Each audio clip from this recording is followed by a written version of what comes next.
ভক্তি আর বিশ্বাস থাকলে কি না হয়, ভক্তি আর বিশ্বাসে ঈশ্বরকে সন্তুষ্ট করা যায়। তেমনই একটা গল্প আজকে মহাভারত থেকে। পাণ্ডবরা যখন নির্বাসনে ছিলেন তখন সূর্যদেব তাদেরকে একটা পাত্র দান করেছিলেন, যার নাম হচ্ছে অক্ষয় পাত্র।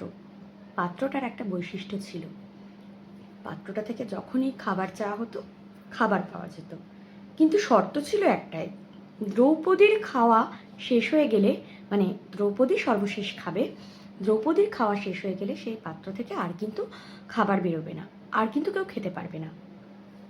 একদিন কি হলো, দুর্বাসা মুনি, দুর্বাসা ঋষি তার শিষ্যদের নিয়ে সেই আশ্রমে এলেন।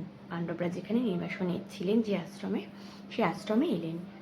দুর্বাসা মুনি তো ভীষণ রাগী, মানে শিষ্যদের নিয়ে এসছেন, তাদেরকে তো খেতে দিতে হবে, না খেতে দিলে তো অভিশাপ দেবে।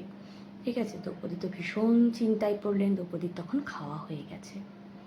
দুর্বাসা মুনি এবং তার শিষ্যরা স্নান করতে গেলেন, বললেন আমরা এসে খাবো। সেখানে রান্নাবান্না করার ব্যবস্থা সেরকমভাবে ছিল না, ওই পাত্র থেকেই তারা খেত। দ্রৌপদী তো ভীষণ চিন্তায় পড়ে গেল এবং শ্রীকৃষ্ণকে ডাকতে লাগলো যে কৃষ্ণ, আমাকে তুমি বাঁচাও। সেই মুহূর্তে শ্রীকৃষ্ণ সেখানে অবতীর্ণ হলেন। শ্রীকৃষ্ণ এসে দ্রৌপদীর কাছেই বলছে কৃষ্ণের লীলা, কানাইয়ের লীলা। দ্রৌপদীর কাছেই বলছে, দ্রৌপদী আমার খুব খিদে পেয়েছে, আমাকে কিছু খেতে দেবে? দ্রৌপদী বলছে, আমি তো সেজন্যই তোমাকে ডাকছিলাম যে আমার এই অক্ষয় পাত্র থেকে খাওয়া হয়ে গেছে, দুর্বাসা ঋষি এবং তার শিষ্যরা আমার এখানে এসে পৌঁছেছে, তাদের আগমন ঘটেছে, আমি তাদেরকে কি খেতে দেব? আমি তো সেজন্যই তোমাকে ডাকছিলাম। কৃষ্ণ বলছে, তুমি পাত্রটা ভালো করে দেখো।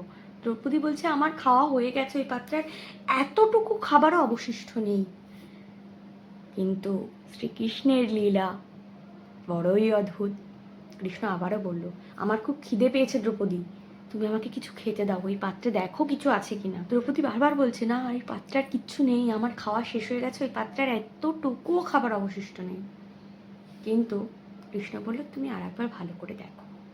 দ্রৌপদী দেখলো ওই পাত্রে একটা মাত্র ভাতের দানা আর একটুখানি শাক, মানে অল্প একটুখানি শাকের অবশিষ্ট রয়েছে। তো কৃষ্ণ না সেটাই খেলো, খেয়ে মহা তৃপ্ত হলো। সে বলল, আমি বড়ই তৃপ্তি পেলাম। কৃষ্ণ বলল দ্রৌপদীকে যে আমি বড়ই তৃপ্তি পেলাম। এদিকে কি হলো, কৃষ্ণের সেই একটা ভাত আর শাকের কণা খেয়ে যে তৃপ্তি ঘটেছিল, গোটা জগৎ সংসারের পেট ভরে গেল। তখন দুর্বাসা ঋষির শিষ্যরা এবং দুর্বাসা ঋষি স্নান করছিলেন।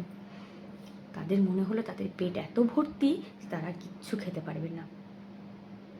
তো দুর্বাসা মুনি ভাবলেন যে ওদেরকে তো বলে এসেছি যে খাবো, তো এমনই পেটের অবস্থা সবার একই, মানে পুরো পেট ভরে গেছে। কৃষ্ণের লীলা। তো তারা লজ্জায় সেদিন আর আশ্রমেই যায়নি। ভক্তি আর বিশ্বাস থাকলে কি না হতে পারে। বিপদের সময় ঈশ্বরকে স্মরণ করলে ঈশ্বর সব পারেন। রাধে গোবিন্দ, রাধে রাধে, জয় শ্রীকৃষ্ণ। ভালো থাকবেন সকলে। গল্পটা ভালো লাগলে লাইক করবেন, শেয়ার করবেন, অন্যকে জানার দেখার সুযোগ করে দেবেন। চ্যানেলটাকে সাবস্ক্রাইব করবেন যদি মনে হয়। রাধে রাধে, ভালো থাকবেন সকলে।